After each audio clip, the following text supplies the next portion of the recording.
जो हो रही है वो भारत और अमेरिका के रिश्तों के बारे में कि डोनाल्ड ट्रंप वहां और नरेंद्र मोदी यहाँ, इन दोनों के बीच जो 36 का आंकड़ा है वो हमें आखिर कहाँ लेके जा रहा है। हम देख रहे हैं कि आर्थिक रूप से, राजनीतिक रूप से पूरी दुनिया में जो हमारा एक स्टेटस है एक डेमोक्रेसी के तौर पर, वो सब कुछ प्रभावित हो रहा है। लेकिन सवाल मेरे पास बहुत सारे हैं, जवाब नहीं मिल रहा है।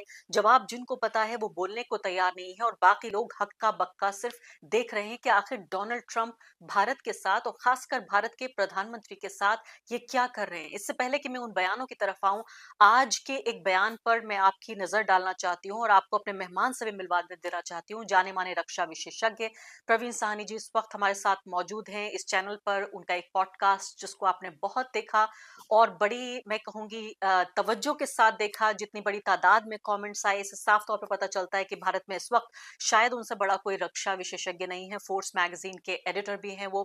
उनसे हम बातचीत करेंगे इन सवालों के बारे में। सबसे पहला सवाल मेरा यही होगा, आज ये देखिए रिपोर्ट छप रही है और धीरे धीरे रिपोर्ट आ रही है, ये पॉडकास्ट से निकली हुई खबर है कि जो वहां के वाणिज्य मंत्री, कहूं मैं, कॉमर्स सेक्रेटरी हैं वहां के, यानी कॉमर्स मिनिस्टर मान लीजिए, वाणिज्य मंत्री अमेरिका के, वो ये कह रहे हैं कि इंडो यूएस जो डील होनी थी, ट्रेड डील होनी थी, उस डील में 3 हफ्ते का समय दिया गया था भारत को।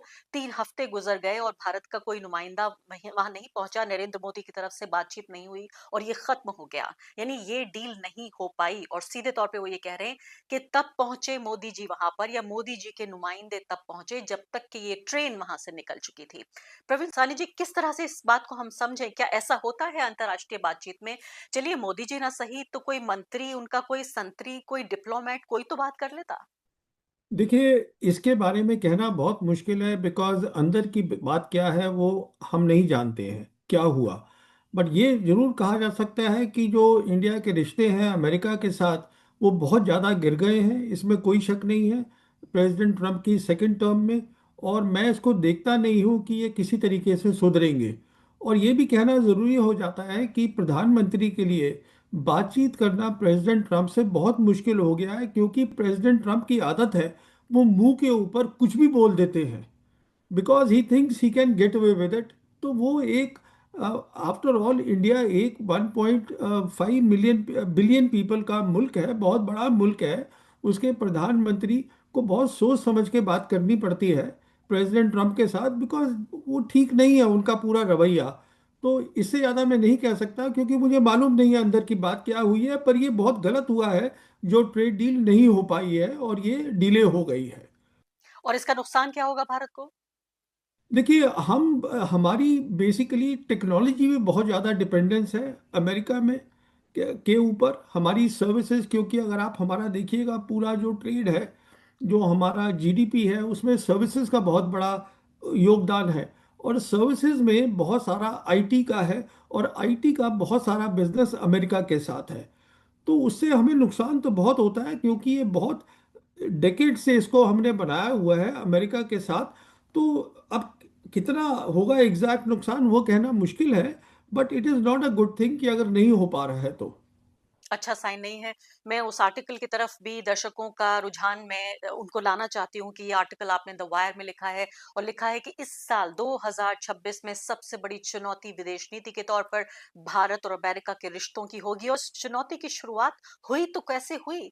आप जानते हैं प्रवीण साहनी जी कि मैं उन पत्रकारों में शामिल हूँ जो आलोचक रही हूँ मैं नरेंद्र मोदी की। अब भी उनकी नीति और राजनीति की मैं हर रोज आलोचना करती हूँ। लेकिन मुझे बड़ी तकलीफ पहुंचती है जब 140 करोड़ लोगों के नेता को इस तरह से बातचीत करते हैं डोनाल्ड ट्रंप। ये दो बयानों की तरफ मैं इंगित करना चाहती हूँ। एक बयान उन्होंने कहा कि नरेंद्र मोदी मुझे खुश करना चाहते हैं, मैं अभी खुश नहीं हूं, लेकिन रूस से तेल वो खरीदना बंद कर देंगे फिर मैं खुश होऊंगा। उसके बाद दूसरा बयान आता है, ये तो बयान लीक हो गया, फिर दूसरा बयान आता है कि डोनाल्ड ट्रंप ने ये कहा कि नरेंद्र मोदी जी ने मुझे फोन करके कहा कि मैं जब बना राष्ट्रपति कि मे आई सी यू सर सर, यानी क्या मैं जनाब या महोदय, मैं क्या आपसे मिल सकता हूँ, हुजूर मैं आपसे मिल सकता हूँ क्या? इस तरह के शब्दों का वो इस्तेमाल करते हैं। ये कितना भी हम कह लें कि डोनाल्ड ट्रंप एक दीवाने हैं, उन्हें नहीं पता वो क्या कह रहे हैं, लेकिन उस सब के बावजूद ये मुझे बताइए कि क्या आपको लगता है ये सिर्फ एक दीवानगी है या हमारे प्रधानमंत्री के खिलाफ वाकई उनके मन मस्तिष्क में कोई बात है?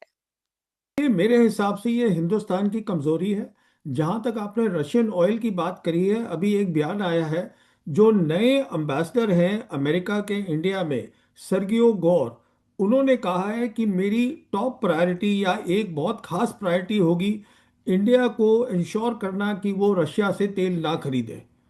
उसके बाद हमने ये भी सुना है, जो ये इनके सेनेटर हैं ग्राहम, लिंडसे ग्राहम, उन्होंने कहा है कि जो हमारे इंडियन एम्बेसडर राजदूत है अमेरिका के अंदर विनय क्वात्रा, उन्होंने कुछ महीने पहले हमें डिनर पे बुलाया था और ये कहा था, डिनर पे एक ही बात करी क्वात्रा ने, कि आप जाके प्रेसिडेंट ट्रंप को बताइएगा कि अब हम रशिया से कम ऑयल खरीद रहे हैं। तो हमें ये सब मतलब शोभा नहीं देता है हिंदुस्तान को। इतना बड़ा मुल्क है, इतने यहाँ लोग हैं, इतनी बड़ी मार्केट है। दूसरी बात जो आपने कही, प्रेसिडेंट ट्रंप ने बोला कि sir may I come and see you.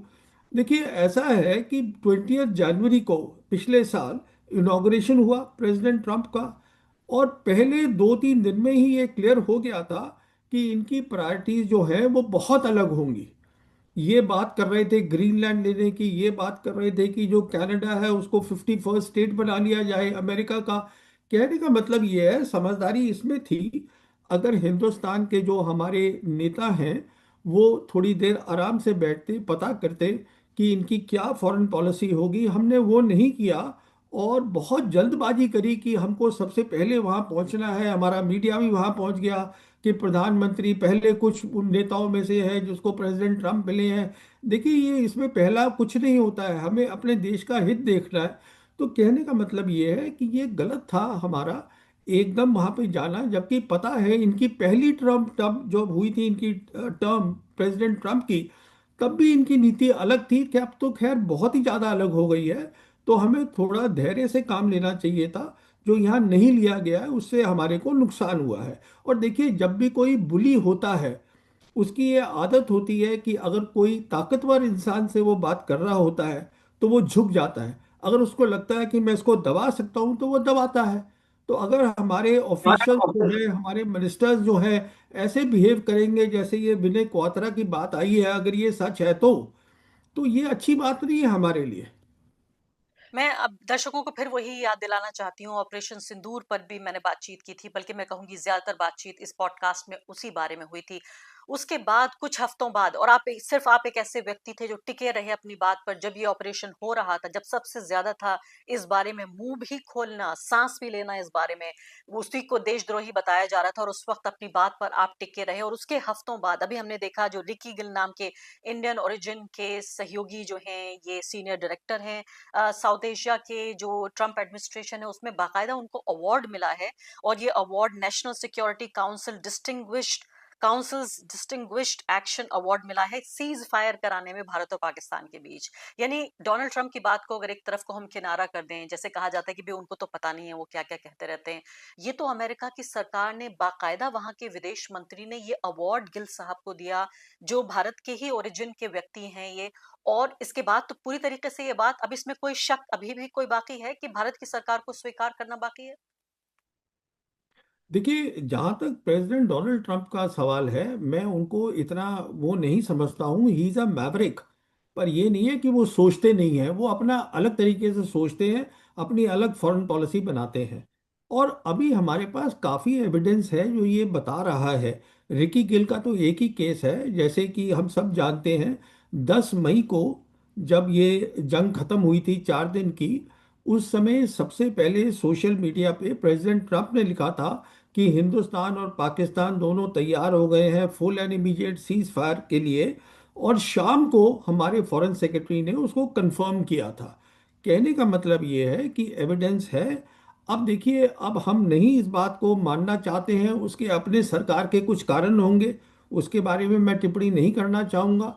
But सवाल ये है, उनका योगदान रहा है और एविडेंस है उसका।